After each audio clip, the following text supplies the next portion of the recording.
Today on Inquirer. Despite Supreme Court's ruling voiding an oil exploration agreement in the West Philippine Sea, China affirms commitment to explore ways for maritime cooperation, including joint exploration. Libreng Sakay on Edsa busway to roll out again as DBM confirms funding for the program. Marcos to soft launch Maharlika Wealth Fund in 2023 World Economic Forum. And Celeste Cortesi shines at the 71st Miss Universe preliminary competition.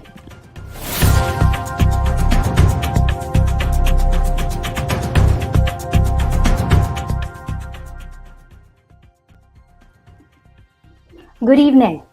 China is committed to look for ways for maritime cooperation despite the Philippine Supreme Court's ruling that voided a 2005 oil exploration agreement in the West Philippine Sea. To tell us more, here's Zakarian Sarao reporting live. Zach?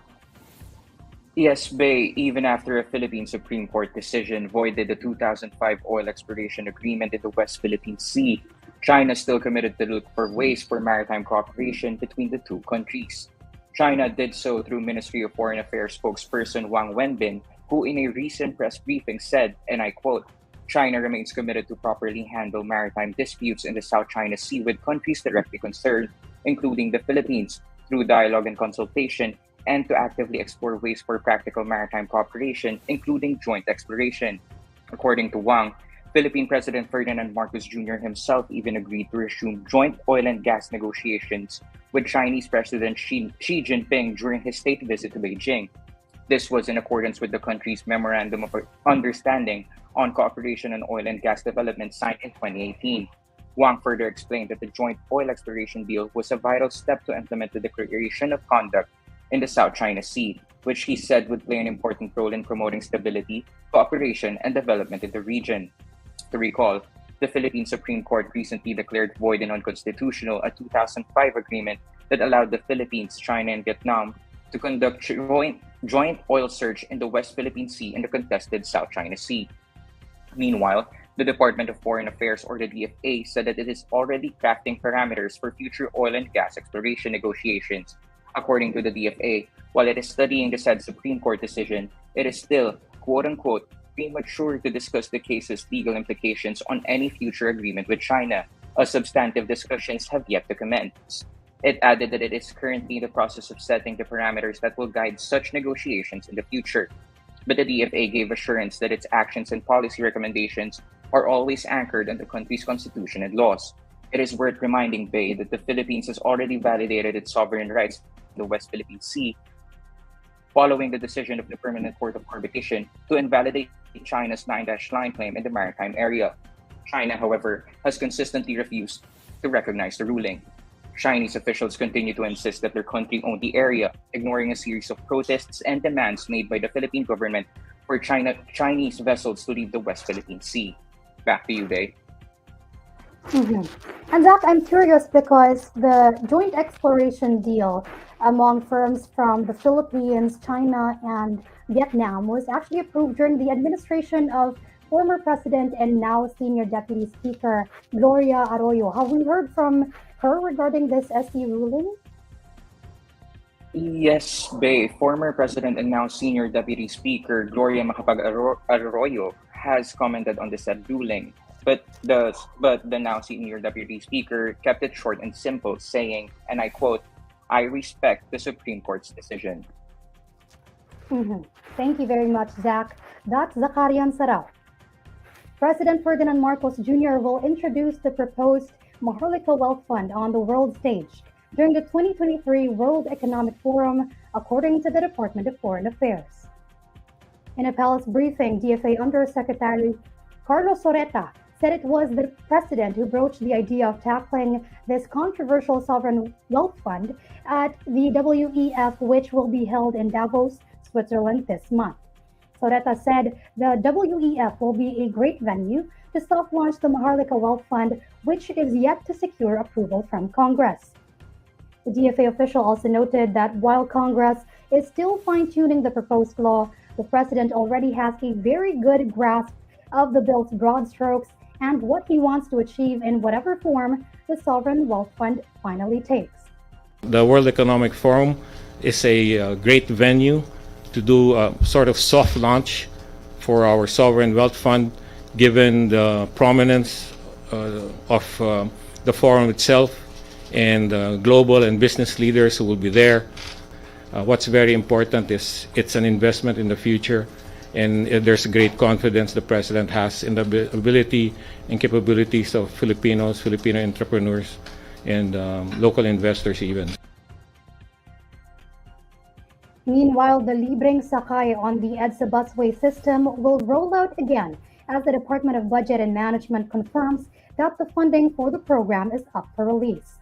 The DBM said 1.285 billion pesos is allocated through the 2023 National Budget Law, but the agency is still preparing the necessary documents for the formal release of the funds. In a statement, Budget Secretary Amena Pangandaman said that President Marcos gave them a directive to do their part, so the DBM is doing their best to ease the burden of commuters. When asked to elaborate on the revival of Libreng Sakay, the DBM said the details would come from the implementing agencies.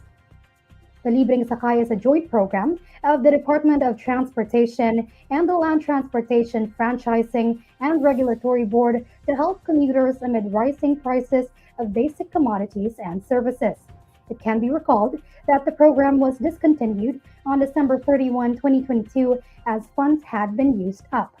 But last week, LTFRB Chairperson Teofilio Guadis said Libreng Sakay would resume once the agency receives the funding.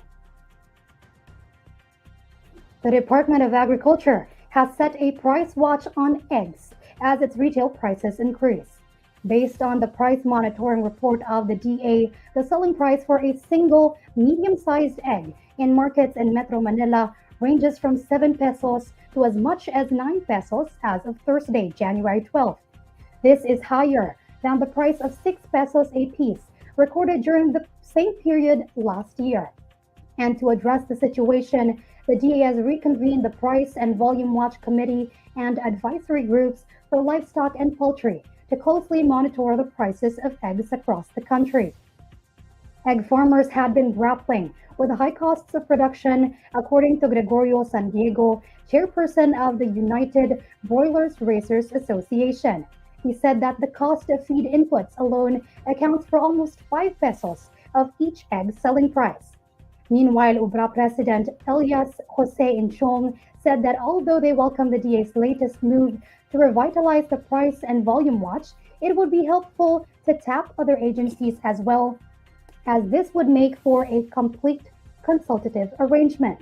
Agriculture Assistant Secretary Christine Evangelista said Inchong's proposal was a welcome suggestion that would help the government in finding ways to manage the supply and demand of food products. Displaying her fiery spirit to win the Philippines' 5th Miss Universe crown, Celeste Cortesi performed with confidence and grace at the pageant's preliminary competition. Cortesi's preliminary journey kicked off at the introduction round as she introduced herself to the judges. The Filipino-Italian beauty queen then flaunted her curves in a pink two-piece swimsuit and a cape adorned with painted handprints. According to the Miss Universe organization, the candidates were required to personalize a blank cape with designs related to their cause or the country that they represent. Cortesi's cape was created during her experience at a Save the Children Philippines outreach event in Marawi City, and she revealed that the piece amplifies the voices of the children who need our help. Cortesi then showed grace and poise in a sky blue evening gown created by Filipino designer Oliver Tolentino. During the preliminaries national costume round, Cortesi paid homage to the Filipino superhero Darna. The costume was also designed by Tolentino, while the headpiece and metalwork were created by Jerome Navarro. 85 candidates represented their respective countries at the Miss Universe pageant's preliminaries. The much-anticipated coronation of the 71st Miss Universe will be held on the morning of January 15, Philippine Standard Time.